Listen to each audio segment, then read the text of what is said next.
안녕하세요. 소만 김기사. 동희입니다. 네, 오늘도 제 아내 동의를 전기 기능사로 만들어주고자 이렇게 전기기기 과외를 시작하고자 하는데요. 네. 동의에게 오랜만에 질문할게. 동의야, 음, 지난번에 우리가 타여자 발전기 그리고 음, 자여자 발전기 이런 걸 공부를 했었잖아. 음. 얘들의 가장 큰 특징이 뭐야? 가장 큰 특징은 음, 그 전기를 음, 내 스스로 만들어내는 게 자여자. 음, 아니면 다른 데서 끌어갖고 와가지고 음, 자석을 끌어갖고 와가지고 만들어내는 게 음. 타여자. 그래? 방금 이야기한 것을 많이 맞췄는데 좀 더 이걸 다듬으면은 전기를 끌어온다기보다는 자석. 여자, 그치? 응. 자석을 이렇게 어디에 의존을 해서 만들어내냐 아니면 내가 만든 전기를 이용해서 자석을 만드느냐에 따라서 타여자와 자여자를 분리를 해. 근데 음, 이제 자여자 같은 경우는 좀 종류가 다양한데 음. 오빠랑 또 지난 시간에 공부한 게 있잖아. 자여자 발전기는 어떤 게 있었지?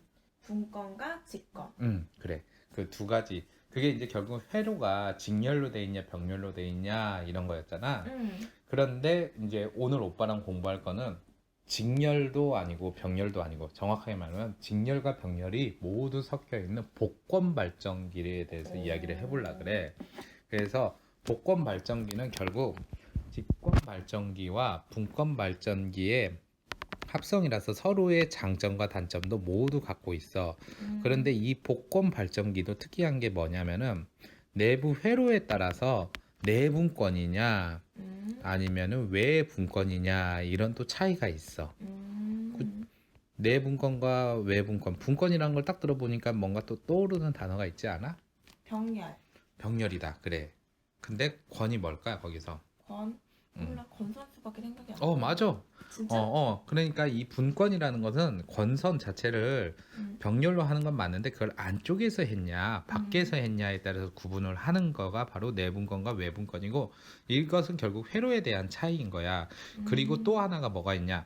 좀 전에 말했듯이 직렬과 병렬의 합성이라 그러면은 직렬 쪽에 해당하는 계좌가 있겠고 병렬 쪽에 해당하는 계좌도 있겠지. 음, 결국 계좌가 두 개라는 거야. 그러면은 이 두 개의 계좌를 서로 코일의 방향을 같은 방향으로 감아서 더해주거나 혹은 다른 방향으로 더해서 빼주냐에 따라서 또 가동식이 있고 차동식이 있어. 이런 것에 대한 이야기를 같이 할 거야. 음, 그래서 이거는 어려운 게 아니라 그냥 차분하게 오빠 설명을 듣다 보면은 이해가 가는 거니까 음, 이런 구조부터 하나씩 하나씩 공부를 해보자. 음, 자, 먼저 여기 회로가 두 개가 있어. 음, 여기에서 위쪽에 있는 것이 바로 내분권이야. 음, 그리고 아래쪽에 있는 게 외분권이야. 음, 이들의 특징은 바로 직렬에 해당하는 것. 직렬. 음. 직렬이 혹시 영어로 뭔지 알아?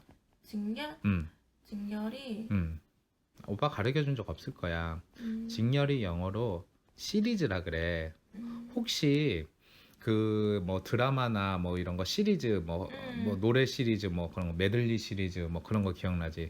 그게 음, 뭐겠어? 계속 연달아서 나오는 걸 음, 시리즈라고 했잖아. 직렬도 계속 연달아서 저항이 나온단 말이야. 중간에 분기되는 거 음, 없이. 그러기 때문에 지난번에 오빠가 직권 발전기 설명할 때 혹시 계좌 저항이나 아니면 계좌 전류 같은 거 구할 때 S를 썼던 거 기억나? 음, 음. 그래가지고 그동안 원래는 우리가 이제 계좌라는 것을 필드 마그네트에서 F를 썼는데 그게 아니라 직권 발전기에서는 IS 그리고 RS를 썼다. 음, 이게 바로 직렬 쪽에 해당을 해. 음, 그래가지고 여기에서 잘 봐봐. 지금 여기 보면 RS가 있지. 음, 이 RS가 뭐냐? 바로 직권 발전기에 해당하는 계좌 저항에 해당이 돼. 음, 마찬가지로 여기 IS 이게 뭐냐? 직권 발전기에 해당하는 계좌 전류가 돼. 자, 이 음, 둘은 좀 다르니까 오빠가 동그라미로 한번 그려줄게. 음, 이 차이에 대해서 우리가 잘 알아야 돼. 왜냐? 복권 발전기는 말했잖아. 직렬과 병렬이 같이 있는 거라서 똑같이 이렇게 기호를 쓰게 되면 헷갈릴 수가 있기 때문에 그래. 그래서 이 직렬 쪽에 해당하는 거다. 이렇게 보면 되고. 자, 그 다음에 IF, 음, RF. 음, 이거는 바로 병, 계좌. 음, 같은 계좌 쪽인데 병렬 쪽에 해당하는 거라 보면 돼. 원래 병렬은 패럴이라는 다른 단어가 있는데 여기에서는 이제 본래 계좌에 필드 마그네틱에서 따서 F를 쓴다. 이걸 우리가 이해하자. 이것도 오빠가 적어줄게. 자, 이런 차이를 잘 알아뒀으면은 여기서 보면은 내분권이라는 것은 결국 이 가운데가 전기자잖아. 전기자를 기준으로 봤을 때 여기 속에 이렇게 각각이 다 있는 형태, 직렬과 병렬이 다 안쪽에서 이렇게 있고 거기에서 분리가 돼 있다. 내분권과 외분권을 분리하는 방법은 전기자를 중심으로 이렇게 나가서 안쪽에서 서로 분리되어 있다. 뭐가? 권선이. 그래서 병렬 쪽에 해당하는, 즉 분권 발전기 쪽에 해당하는 계좌 전류와 계좌 저항이 있고, 그리고 직권 발전기 쪽에 해당하는 계좌 전류와 계좌 저항이 이렇게 나간다. 그러면은 내분권이야. 내부에서 분리된 권선이다. 외부 권 같은 경우에는 잘 봐봐. 전기자 전류가 나가는데 이게 뭐야? IS가 직권 발전기 쪽이지. 그리고 이게 뭐야? 계좌잖아. 계좌 저항. 이렇게 흘러가서 바깥쪽에서 또 갈라져. 그래서 부하 전류로 가고 다시 분권 발전기의 계좌 전류를 통해서 계좌 저항으로 간다. 즉 안에서 분리가 되냐, 밖에서 분리되냐 이런 차이 같은 거는 우리가 이 회로를 보고 내분권이냐 외분권이냐 했는데 사실 이들의 차이 같은 경우는 크게 없어. 어디에서 분리되냐, 즉 회로에 대한 차이인데 여기에서 우리가 조금 공부를 할 게 바로 전기자 전류와 기전력, 우리가 그때 공부했던 거 있잖아. 그걸 여기서도 똑같이 구해주면 돼. 먼저 내분권 기준으로 전기자 전류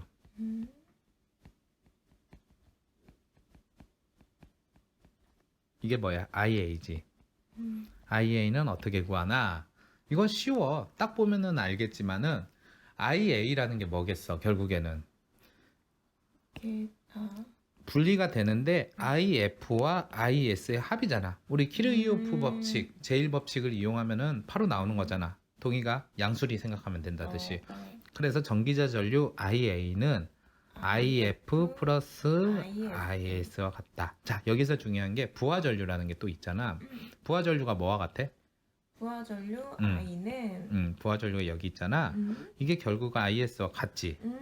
그렇기 때문에 IS는 부하 전류와 같다. 이렇게 표기하면 돼. 자, 그리고 나서 우리가 또 같이 알아둘 게 뭐냐? 기전력 기전력. 기전력 2는 또 어떻게 될까? V 그치. 단자 전압 V 더하기 누누이 이 기전력을 볼 때 오음의 법칙을 생각해. V는 IR인데 전기자 쪽에 해당하는 전압이 뭐가 있나? 우리가 그 전에 이제 자여자에서도 구했던 그 공식 있잖아. 그걸 다시 세내면 돼. 그리고 이제 또 어떤 게 있냐 봤더니 바로 여기에 이제 해당하는 것 중에 잘 봐야 돼. 단자 전압이라는 게 지금 여기에 해당한다 그랬지. 여기에 해당한다 그래가지고 우리가 지금 이 전기자 쪽에 해당하는 것을 구했잖아. 그 다음에 우리가 또 같이 구해야 할 게 무엇이냐 봤더니 지금 이 직권 발전기 쪽으로 이렇게 부하 전류가 흐르잖아. 그러니까 여기에 해당하는 또 전압도 같이 구해줘야 돼. 저쪽으로 가는 게 아니야. 병렬 쪽으로. 곱하기 RS. 그렇지. 자, 이렇게 구하면 된다. 자, 그러면은 이번에는 외분권에 대해서 알아보자. 외분권도 똑같아. 전기자 전류를 먼저 구해보는데 전기자 전류 IA는 어떻게 될까? 전기자 전류 IA는 자, 일단은 어떻게 흘러가나 이렇게 쭉 봐서 이렇게 가서 이거와 이걸로 나눠진다. 전기자 전류 IA는 우리 동의가 좀 헷갈릴 것 같아서 오빠가 써줄게. 자, 먼저 이 IA를 딱 봐봐. 여기 이거잖아. 근데 이게 IS랑 같네. 그래서 이걸 먼저 적어주자. 전기자 전류 IA는 IS, 즉 직권 발전기 쪽에 계좌 전류와 같다. 이걸 먼저 알고 그 다음에 얘가 이렇게 쑥 흘러가서 분기가 되지. 이거는 I 더하기 IF가 된다.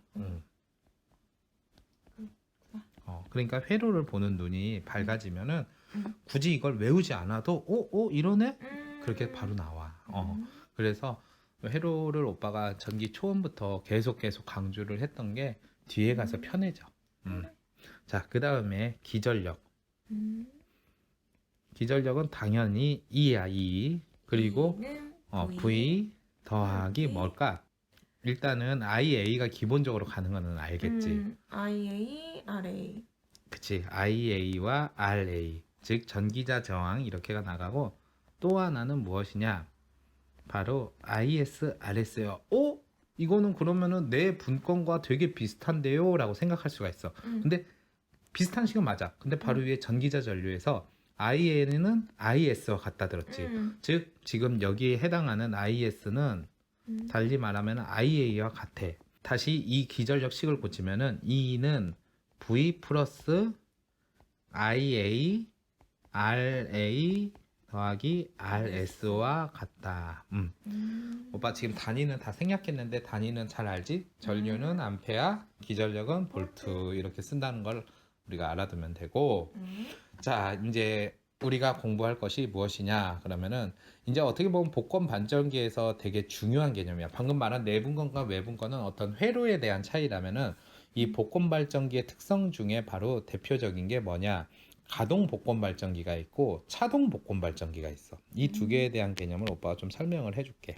가동 복권 발전기 그리고 차동 복권 발전기 이 둘의 차이에 대해서 어떤 차이가 있냐 그러면은 가라는 게 여기에서는 더할까를 써 한자로. 그래서 플러스 개념이야.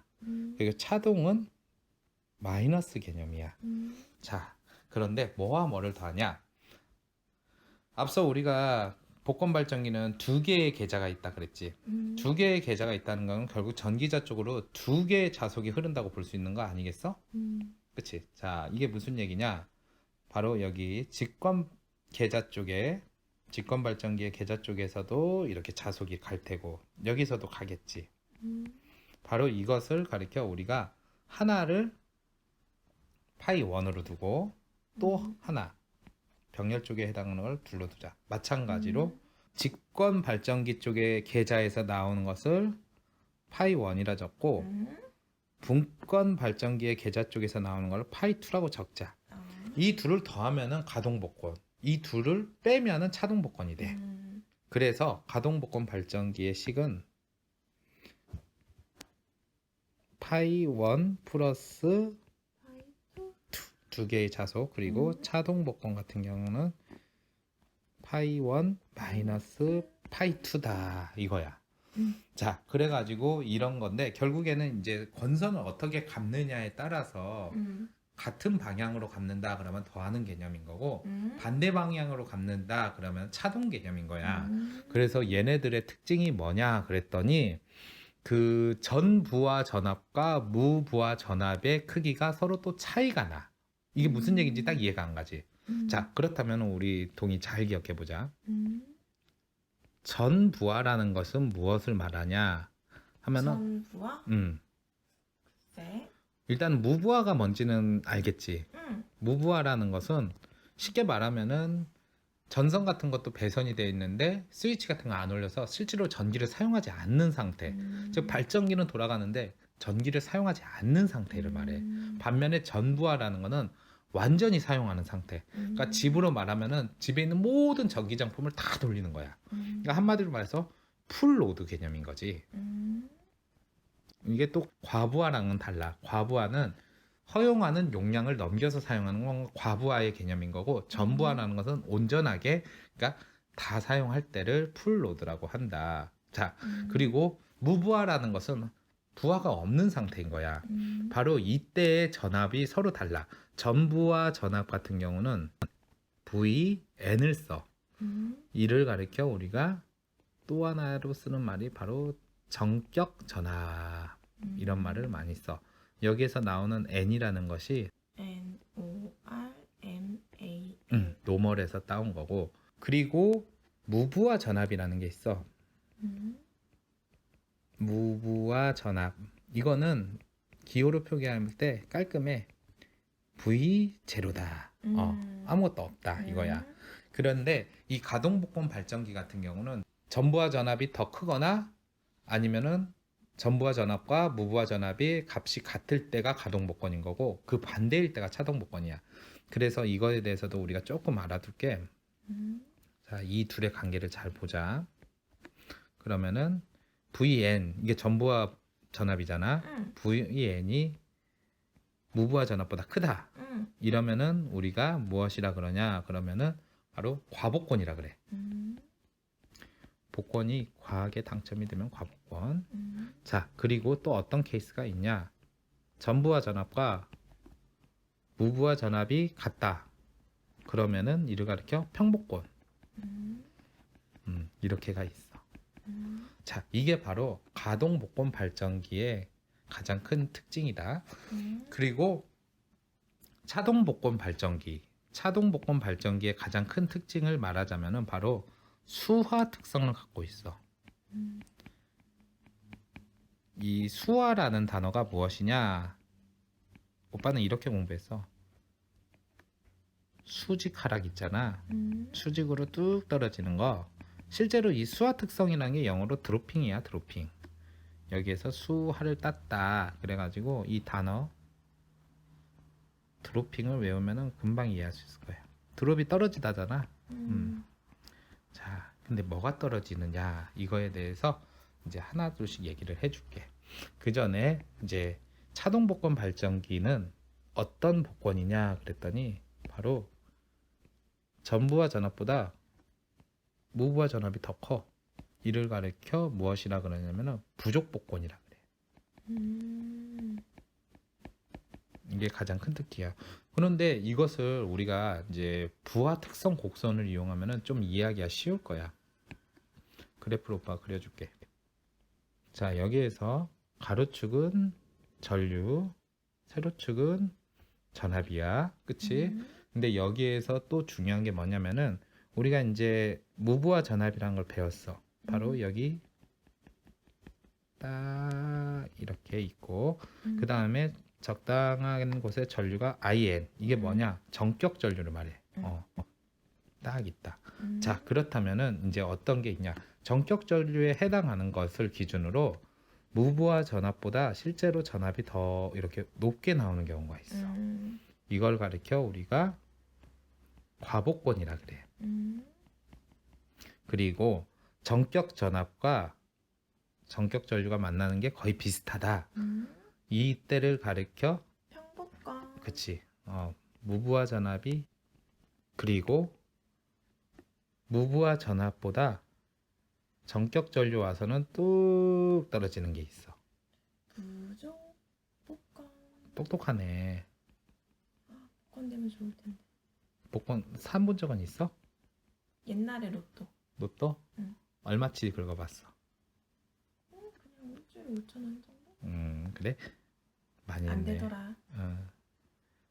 자, 세상에 로또 같이 되기 힘든 건 없지만 로또보다 더 힘든 것도 많아.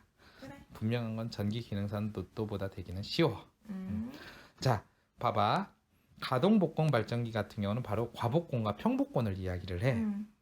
그래서 오빠가 일부러 빨간색으로 표기를 했어. 이게 바로 가동 복권의 개념. 즉 자속 파이 1과 파이 2를 더한 개념이고 그리고 이게 바로 차동 복권이야. 그래서 자속 두 개를 뺀 개념이야. 근데 여기에서 중요한 게 무엇이냐? 바로 이걸 보면 알 수가 있어. 여기서 이렇게 직각으로 뚝 떨어지는 모습이 보이지. 이게 바로 수화 특성을 말하는 거야. 수직으로 하락한다. 해서 이게 바로 수화 특성을 말한다. 이렇게 보면 돼. 그러면은 이런 것을 어디에서 활용하느냐 이런 것이 사실상 가장 이 복권 발전기를 공부하는데 핵심이 되는 거거든. 그래서 오빠가 이런 거에 대해서 정리해주면은 이 복권 발전기에 대한 이해는 끝나니까 좀만 기다려봐. 그래. 과복권 같은 경우는 어디에서 많이 사용하냐 그랬더니 배전선이라는 게 있어. 우리가 전봇대에 지나가는 그런 전선을 배전선이라 그래. 마찬가지로 전철 우리가 지하철 같은 거 탈 때 쓰는 것도 배전선을 써. 왜냐하면은 일반 우리가 쓰는 220V 이런 개념이 아니라 그보다 훨씬 높아.